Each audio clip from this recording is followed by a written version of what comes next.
Un pionnier ouvre la voie, tout le monde peut enfin jouer au super génie et prétendre pouvoir mieux faire que lui. Mais on ne peut faire la marionnette pendant si longtemps, surtout quand il est question de faire preuve d'une volonté politique pour le bien-être de sa population. En tant que gouverneur, Richard Muyej-Manguez-Emons a un bilan tellement élogieux. Il faut le dire en toute simplicité et humilité, Richard Muyej-Manguez-Emons est un gouverneur remarquable, un acteur politique avisé et réellement soucieux de répondre présent aux appels incessants de ses compatriotes. Le bâtisseur ou Papa Solution ne sont donc de creux slogans propagandistes au vu de ses réalisations. Mais à ce jour, l'honnêteté ne veut plus rien dire. Très maladroitement et même ridiculement, on tente à tout prix de s'approprier les réalisations de cet homme, faute d'impressionnantes depuis son départ. Le siège de l'Assemblée provinciale du Lualaba, le centre de négoce, l'aérogare, la route bypass et son projet d'échangeur, ajoutez-y le pavillon présidentiel et tant d'autres projets, constituent la cible de cette démarche honteuse et totalement antipatriotique. Asseyez-vous confortablement et laissez-vous emporter pendant 30 minutes dans ce rapide qui circonscrit l'empreinte du bâtisseur que la haine de l'homme ne peut effacer.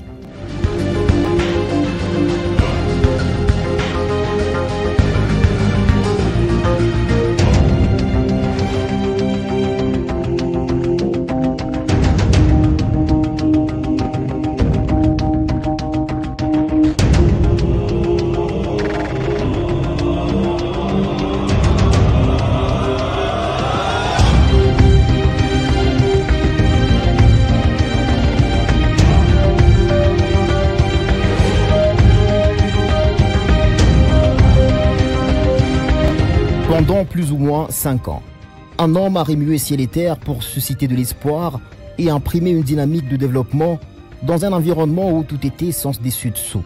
Après une farouche bataille, celle de répondre aux besoins sociaux urgents de sa population tels que l'eau et l'électricité dès son arrivée en tant que commissaire, Richard Muyej-Manguez-Emons, gouverneur de la province du Lualaba, s'était tout de suite engagé sur un front trop posé. Faire passer le Lualaba d'une province qui n'avait pour acquis que ses limites géographiques à une province pilote.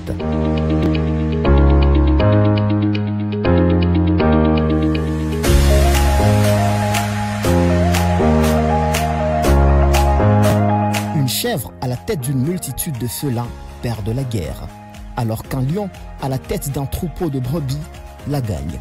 Richard Muyej-Manguez-Emons est ce lion, prêt à tout pour protéger son Lualaba et faire profiter à ses fils et filles de ses ressources. Richard Muyej-Manguez-Emons devient commissaire au Lualaba en 2015. Quelques années plus tôt, les Lualabais venaient de perdre le plus emblématique de leurs établissements scolaires publics, parti en fumée, l'Athénée de Kolwezi. Il sera parmi les tout premiers chantiers du secteur éducatif de Richard Muyej-Manguez-Emons. Après sa totale réhabilitation et plusieurs ajouts, l'école porte le nom de Ewabora. C'est la plus belle école de Kolwezi.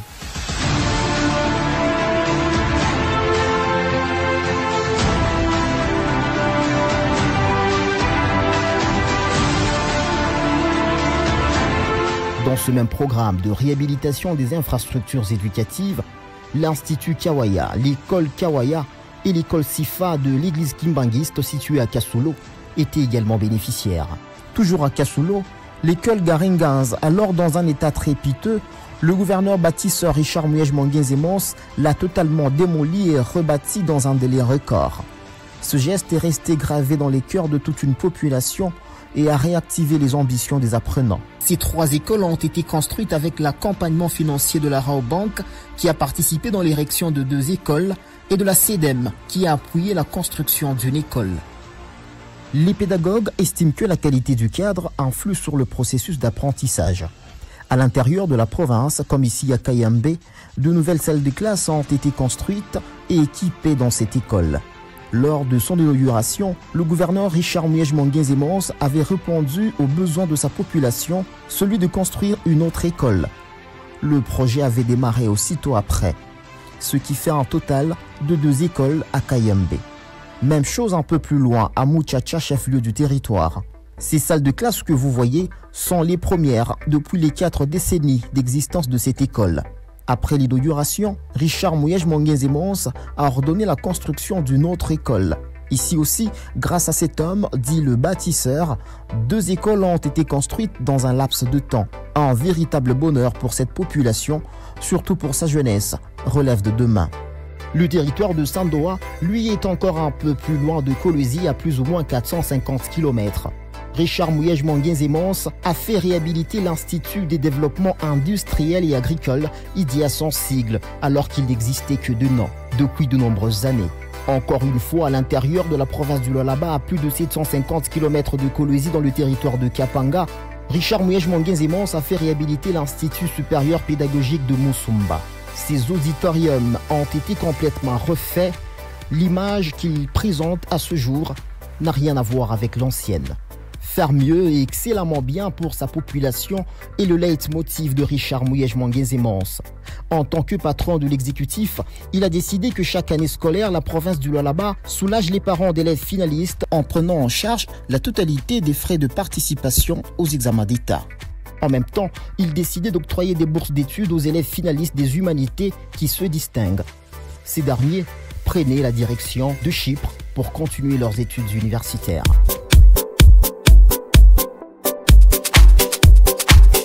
L'histoire retiendra également que Richard Mouyej Monguenzé-Mons incarne le souci de l'excellence et l'a nettement exprimé à travers les amphithéâtres modernes érigés à l'université de Kolwezi et dans les institutions supérieures, à savoir l'ISTA et l'ISTEM. Garnis d'écrans géants dernière génération, de ces amphithéâtres, les étudiants peuvent acquérir du savoir d'un animateur de cours, quelle que soit sa position géographique sur le globe. Sur ce même chapitre, soucieux de favoriser la formation permanente et la promotion des jeunes enseignants, le gouverneur Mouyej a institué le fonds de recherche avec pour objectif de financer les voyages d'études, les programmes de recherche pour les doctorants et l'organisation des colloques scientifiques. La province de Richard Mouyej Monguenzé-Mons en avait déjà marre de toujours recourir à la Zambie pour s'offrir sa denrée de première nécessité, la farine de maïs. Aussi, elle voulait diversifier son économie en versant entre autres dans l'agriculture. C'est dans ce cadre qu'est né le projet expérimental de Nkando. 3000 hectares de maïs ont été cultivés par le gouvernement et parallèlement, les petits agriculteurs ont cultivé 6000 autres grâce justement à l'appui en intrant du gouvernement. Et sa vision était que progressivement, chacun des 5 territoires de sa province en cultive 5000 chaque année. Sur le marché, la concurrence était devenue forte, la population y trouvait son compte. Toujours dans les secteurs agricoles, Richard Mouyej Monguenzé-Mons peut être fier d'avoir réussi à relancer le projet des champs de semences dans les territoires de Lubudi, la Sagrissime, dont les premières productions d'intrants ont servi la population de la région. La Sagrissime vient de gagner la confiance du nouveau partenaire dans la dynamique de relance de la Cimencat pour asseoir davantage ses structures. Hormis le secteur agricole, Richard Mouyej Monguenzé-Mons a misé aussi sur le tourisme pour diversifier l'économie de sa province. C'est dans ce cadre que certains sites touristiques ont été ciblés, à l'instar de Tchatouta dans le territoire de Muchacha et la chute des Cailloux dans le territoire de Lubudi. Pour ces projets, le gouvernement a basé sa stratégie sur le partenariat public-privé. Plusieurs réunions et visites ont été effectuées. C'est d'ailleurs dans ce cadre qu'il a produit en collaboration avec NeoCity, une maison d'édition de France, le Petit Futé, un manuel de 144 pages dans lequel l'inventaire des sites d'attractions touristiques a été présenté. Lui-même, fils d'une mère vendeuse au marché, Richard Mouyej Monguenzé-Mons a toujours eu une énorme considération pour ces femmes battantes. Pour améliorer leurs espaces de travail, des marchés ont été construits.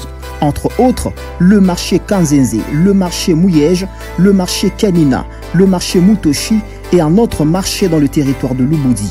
Comme présenté dans l'introduction, le paradoxe entre l'immensité des richesses et le vécu quotidien de la population était énorme à l'arrivée de Richard Mouyej Monguenzé-Mons. L'eau et l'électricité étaient des denrées rares. Il fallait donc un coup de pouce magistral aux services étatiques déconcentrés, à savoir la SNEL et la Régie des eaux pour soulager la population. Adduction d'eau par-ci, forage des puits par-là, transformateur par-ci, tirage des lignes électriques et achat des équipements nécessaires par-là. L'apport était tout simplement de taille.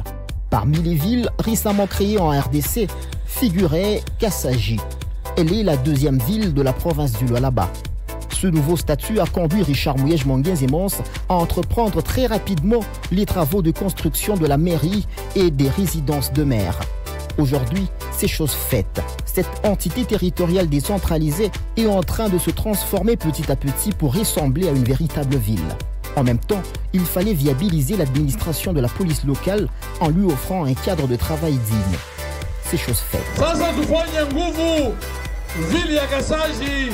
Ipate sura ya ville, tutoke musura ya cité, twende musura ya ville. Haina vile efori ya kwanza inapaswa tujenge meri ya Kassaji, tujenge mabiro ya meri, tujenge mabiro ya polisi, tujenge mabiro ya maservisi mbalimbali na tujenge manyumba ya wale wakuwa watadirije vile ya Kassaji. Haina vile bandugu.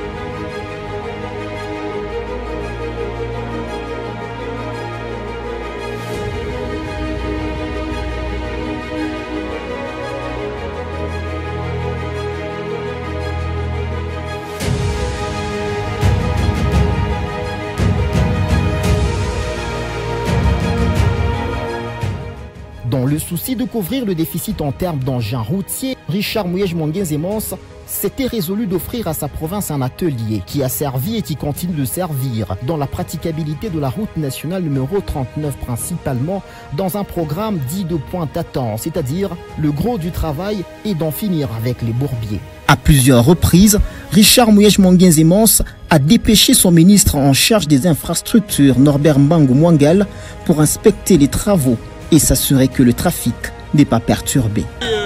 Certainement très content de l'évolution. C'est la route qui va aller jusqu'à Dilolo. Il y a, comme vous le savez, deux sociétés qui ont été choisies. Là, nous venons de visiter le tronçon qui est en cours de réalisation par Crexet pour le compte de Sopeco. Le deuxième tronçon commence à Kamboulou. Vous avez vu par là où nous avons commencé la visite des engins à l'office de route. C'est vous dire que le travail se fait sérieusement. Je vais dire à notre jeunesse que les mots d'ordre est simple. Pas de polémique. On se concentre sur le travail. On a un retard à rattraper.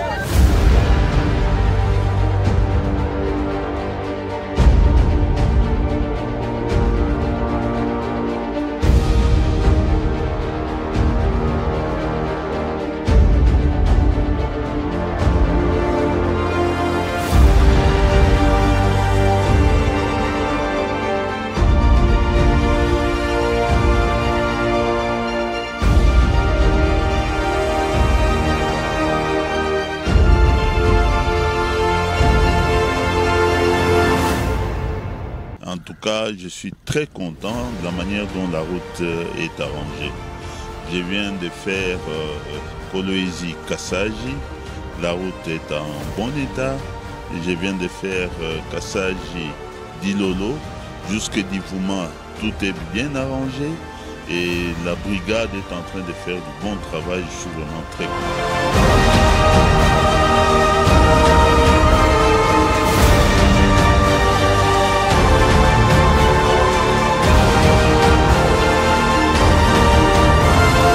Pendant que les engins de la province s'assurent que le trafic sous la RN39 était toujours fluide, les travaux d'asphaltage de cette route nationale se poursuivent jusqu'à ce jour.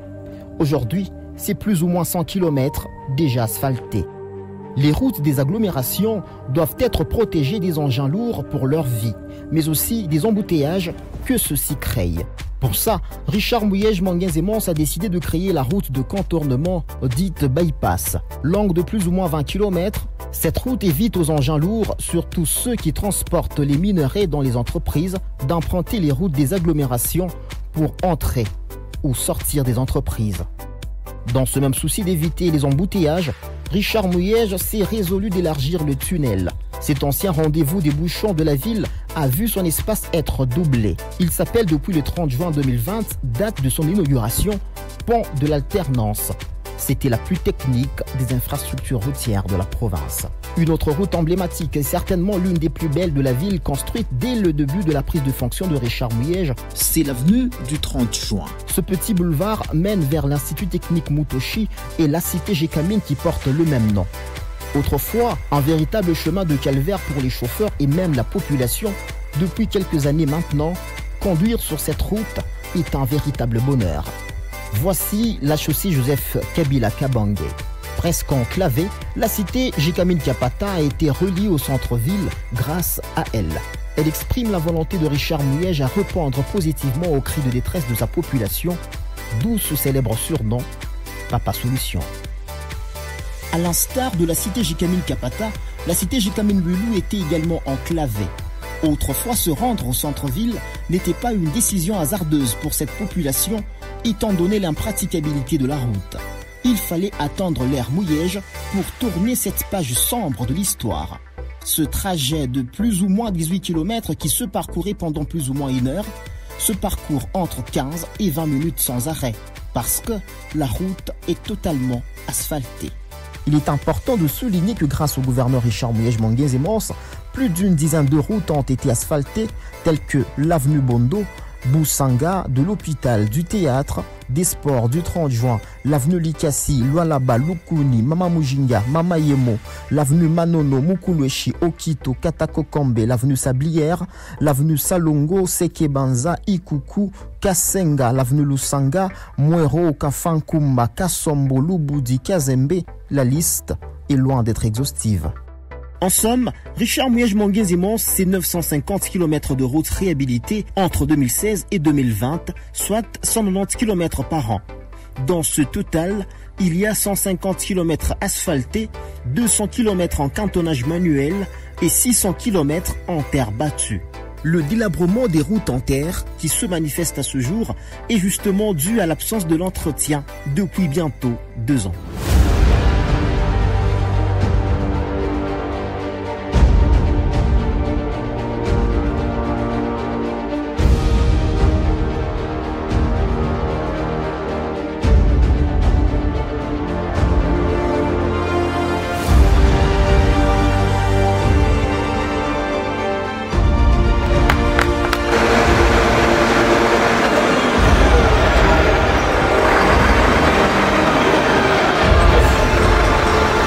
C'est une route importante, comme vous le savez, une bonne partie de la population habite de ce côté-ci.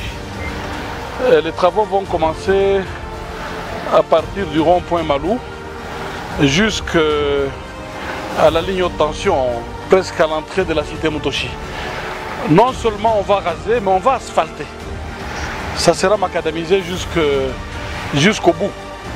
C'est dans l'élan de modernité, nous devons absolument rendre cette route praticable.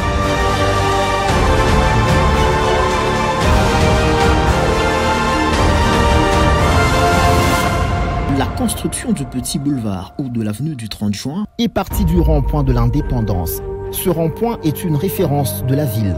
Sur cette place, devenue un lieu d'attraction pour la population, est résumée un tout petit peu l'histoire du pays et de ses animateurs clés. De Kasavubu à Tshisekedi passant par les Kabila, Mobutu ou Lumumba, ces personnalités sont immortalisées pour cette jeune génération et les futurs.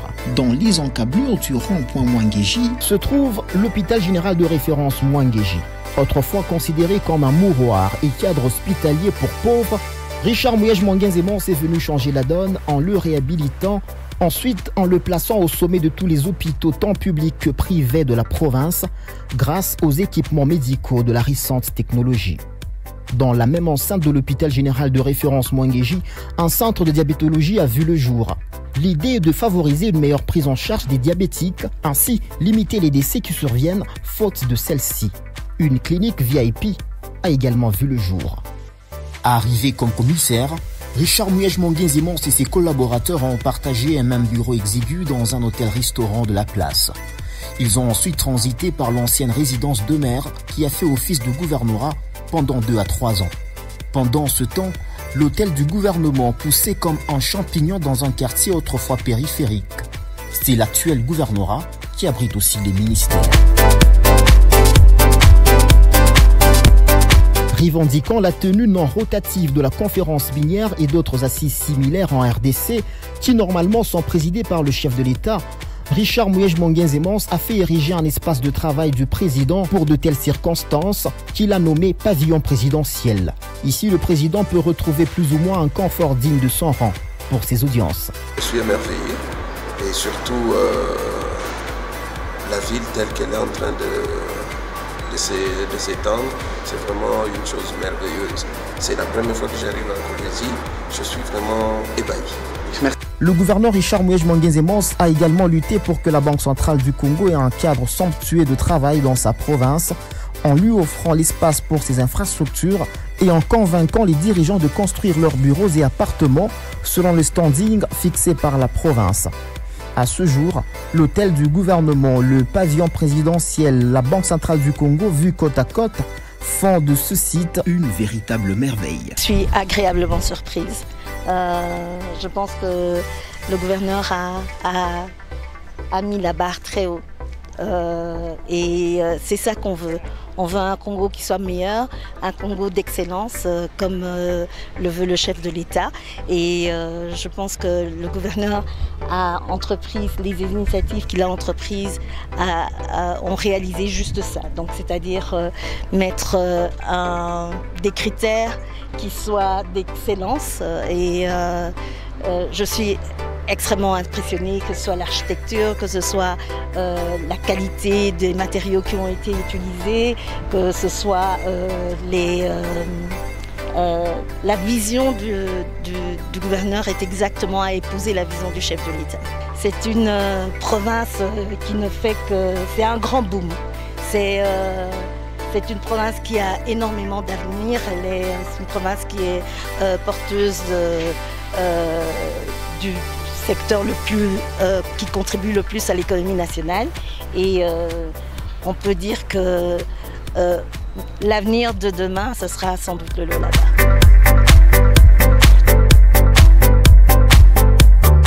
Les empreintes de Richard Mouyej-Monguenzemans sur le Lualaba sont indélébiles lorsqu'on est face à des réalisations de grande envergure telles que cette assemblée provinciale du Lualaba. Les deux bâtiments, c'est-à-dire celui qui abrite les bureaux administratifs et celui qui abrite la grande salle de plénière, mettent en vogue l'esprit bâtisseur de Richard Mouyej-Monguenzemans. Ici, chaque député aura son bureau de travail, ses collaborateurs aussi. C'est une exception par rapport à toutes les provinces de la République. Dans le Lualaba de Richard Mouyej, les exceptions ne tarissent pas. L'homme a osé relever le défi en construisant une aérogare moderne. L'édifice est à sa phase de travaux de finissage. D'ici septembre, elle sera toute prête pour l'usage et sera la plus belle de la République. Nous sommes venus rendre visite au gouverneur de la ville. D'abord pour lui présenter nos civilités parce que nous venons d'arriver de Lubumbashi. Et aussi faire un état des lieux avec lui sur le projet de construction de la nouvelle aérogare et de l'allongement de la piste de l'aéroport de Kolwezi. Comme vous devez le savoir, c'est en partenariat avec la RVA, donc la province de Lualaba construit ça en partenariat avec la RVA. Nous devions discuter autour de ça pour voir à quel niveau se trouvent les travaux aujourd'hui, qu'est-ce qu'il faudra faire pour les accélérer. Parce que nous comptons, nous voulons que cet aéroport soit opérationnel l'année prochaine. C'est d'abord une initiative de la province du Lualaba, c'est ce que nous devons dire. Et le gouverneur, comme un grand visionnaire, a été très content de recevoir la délégation venue de Kinshasa pour essayer encore de donner un coup de pouce. Nous avons évalué ce qui a été fait, ce qui reste à faire et comme ça que nous sommes avec les ministres pour aller sur le terrain, voir ce qui est en train d'être fait pour essayer de donner un coup de pouce. Sur ce projet par exemple, il y a tant de gloire à tirer pour certains qui vont jusqu'à offrir de fausses informations à la population selon lesquelles Richard Mouyej-Monguenzemans n'avait disponibilisé les fonds nécessaires pour son achèvement alors qu'il avait obtenu d'Equity Bank la quasi-totalité du financement de cette aérogare. Le contrat existe bel et bien. Allez-y comprendre l'envie de nuire derrière certains sourires.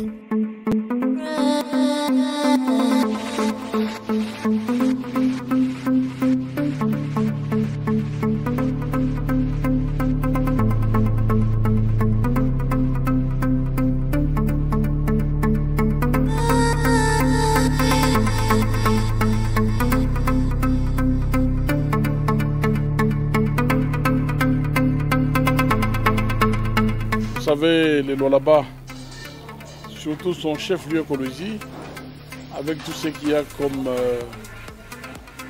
investissement minier et ambition touristique, devrait déjà cesser d'être un lieu d'escale, un site d'escale. Kolosi doit absolument et rapidement devenir un espace de destination. Un espace de destination, et là, nous nous sommes engagés sur fonds propres en partenariat avec RVA pour réaliser cet aérogare, et nous espérons que le gouvernement va nous accompagner dans la phase de l'élargissement et de l'allongement de la piste. Nous avons fait notre part, et je ne crois pas que dans l'histoire de ce pays, qu'il y ait eu une province qui ait pris une telle initiative. Nous sommes la première province, et nous le faisons parce que nous voudrions que cette province se développe et très vite. La province a des atouts, mais si on reste dans l'immobilisme, le développement ne viendra pas. Ce n'est pas une génération spontanée. Il faut poser des actes, il faut une grande vision, il faut une détermination, il faut une volonté politique forte. Nous essayons de répondre à toutes ces conditions pour que cette population qui nous observe comprenne l'importance et l'impact de ces projets miniers. Et nous essayons de nous atteler parce que nous connaissons les objectifs. Nous savons où nous allons et ce que nous cherchons.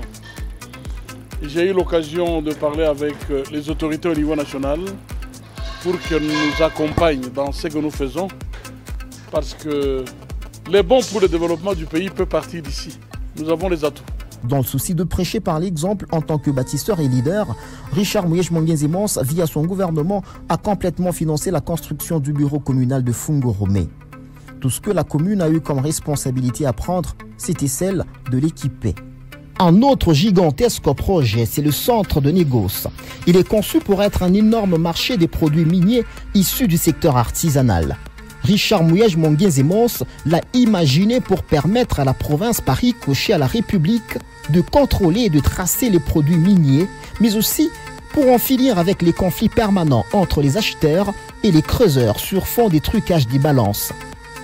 Banques, lieux de repos, laboratoires, etc. sont également érigés sur cet espace de plus d'une dizaine d'hectares.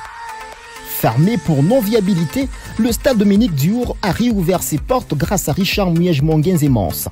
Il fallait reconstruire la clôture à certains endroits, placer une pelouse synthétique, placer le tartan tout autour de l'aire de jeu du sport roi pour les athlètes, construire l'aire de jeu de basketball, volleyball et handball, tout en réfectionnant l'espace des supporters et la tribune. Le tout pour rendre hommage et immortaliser son prédécesseur qui, lui, a gouverné le Lualaba entre 1964 et 1966. Dominique Diour. Pendant que le stade Dominique Diour ne pouvait pas accueillir les compétitions de football, Richard Mouyej Mongenze-Mons avait en urgence rendu viable le stade Manika, un stade privé de la Gécamine, en lui offrant une pelouse synthétique et bien entendu d'autres aménagements y afférents.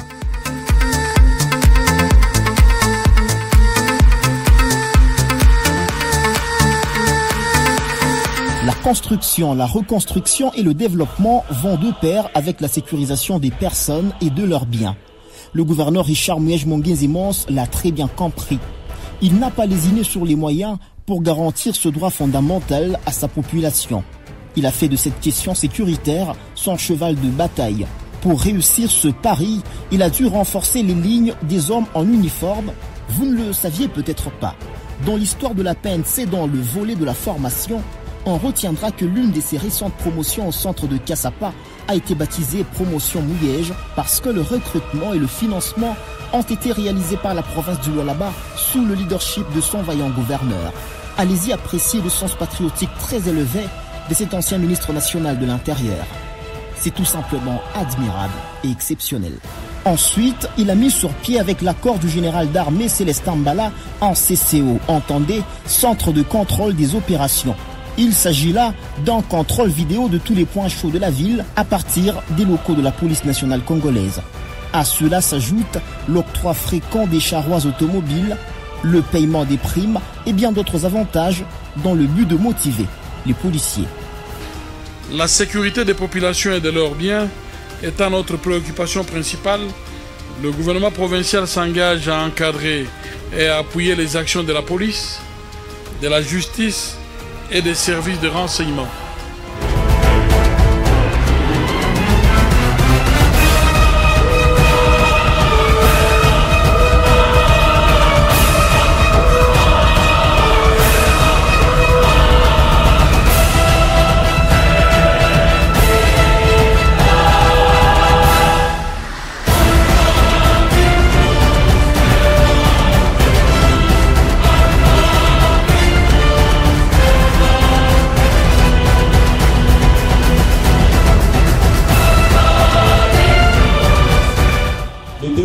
Congo aussi, nous connaissons le code qu'il faut faire pour que le Congo se développe.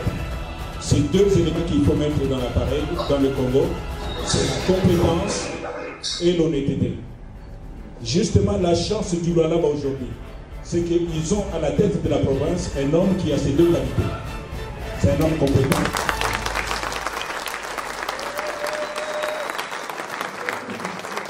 C'est un homme compétent et c'est un homme honnête. Honnête pourquoi? Parce qu'il a compris le principe selon lequel l'argent du trésor public doit servir à la communauté. Ce que l'autre n'a pas compris.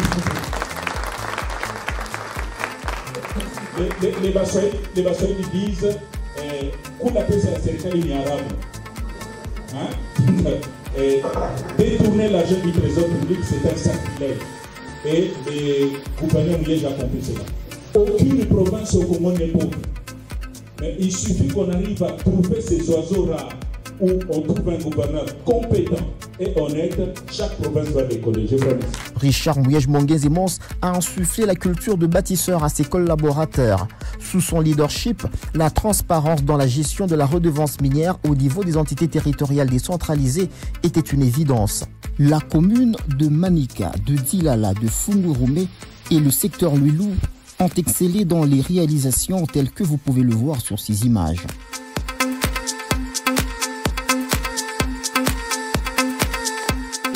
Le gouverneur me soutient à 100%. Chaque fois que je lui propose des idées, il me soutient. Certaines idées viennent de lui, il me dit, en tout cas, il me pousse à mieux faire. Donc les relations sont au beau fixe. Nous lui jetons des fleurs. Lui, il était des entités territoriales décentralisées. Et quand on a eu cette redevance, quand lui il était là, c'était pendant son premier mandat. Et il nous prodiguait toujours des conseils d'être un bon gestionnaire. D'être un bon gestionnaire pour que la population puisse bénéficier de cette redevance minière. C'est ainsi qu'aujourd'hui, moi je ne l'appelle pas gouverneur, je l'appelle le grand baobab de la province du Lualaba. C'est grâce à ces initiatives, c'est grâce à ces conseils qu'aujourd'hui nous nous sommes lancés sur la même longueur d'onde pour suivre ce qu'il est en train de faire dans le cadre de développement. Par la vision du gouverneur de notre province, nous avons développé un protocole, lequel protocole fait que la commune de Manika est bénéficiaire d'une redevance de 20% qui nous vient de la commune de Dilala. C'est ainsi que nous pouvons dire aujourd'hui et affirmer sans crainte d'être contredit. C'est la loi qui est derrière nous, c'est le gouverneur, son excellence qui est devant nous en tant que leader et nous suivons ses pas.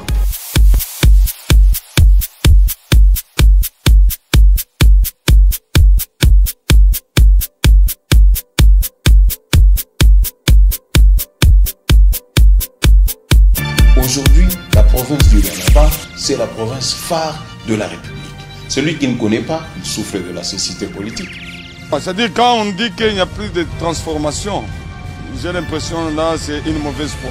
Sur ce même chapitre, en passant, il faut dire que la conférence minière organisée en 2018 à Kolwezi a mis à nu l'insuffisance en termes de cadre d'accueil pour visiteurs, principalement les hôtels et les guest houses. Pour pallier cela, le gouvernement Mouyej avait mobilisé 5 millions de dollars pour permettre aux particuliers de finaliser les travaux de leurs édifices, ce avec un programme allégé et méthodique de remboursement.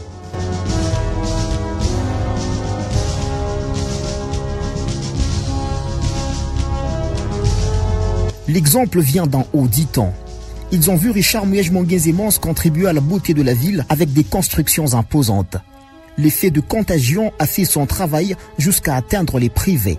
L'ère Mouyej a enregistré d'importants investissements dans l'immobilier tels que MyRêve, MyVilla, MySuite, Raobank et bien d'autres bâtisses encore en chantier. Rincez-vous l'œil.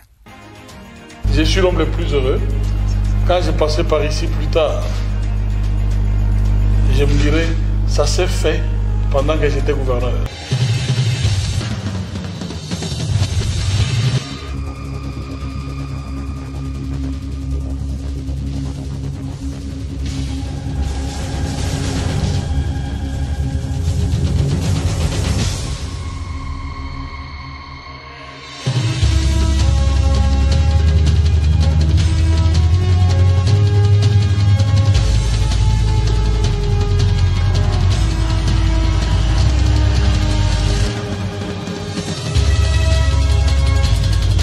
Nous nous sentons honorés par tous ceux qui adhèrent à la dynamique des bâtisseurs que nous sommes.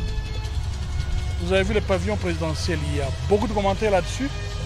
C'est un atout parce que nous revendiquons le siège de la conférence minière du Congo. Nous voudrions, à l'instar d'Indaba en Afrique du Sud, qu'au lieu de se balader dans toute la République, que les journées minières s'organisent sur un site. Cela va nous pousser à investir. Nous avons déjà le bureau du président de la République, qui est le président de la conférence minière. Nous sommes en voie de commencer les travaux de la résidence au même moment que l'amphithéâtre qui recevra nos invités. C'est une énorme salle de 1200 places. C'est en cours. Nous tenons après notre passage que nos enfants et les petits-enfants disent qu'il y a eu une génération de bâtisseurs. C'est dans cette condition que même dans nos tombes, nous serons à l'aise. Mais partir et ne rien laisser, juste les slogans, non, c'est tout, sauf nous. Richard Mouyej-Monguez-Emons est incontestablement un monument vivant pour le Lualaba, n'en déplaise à ceux qui ne sont à l'aise qu'avavec le mensonge. Alors, mentez, mentez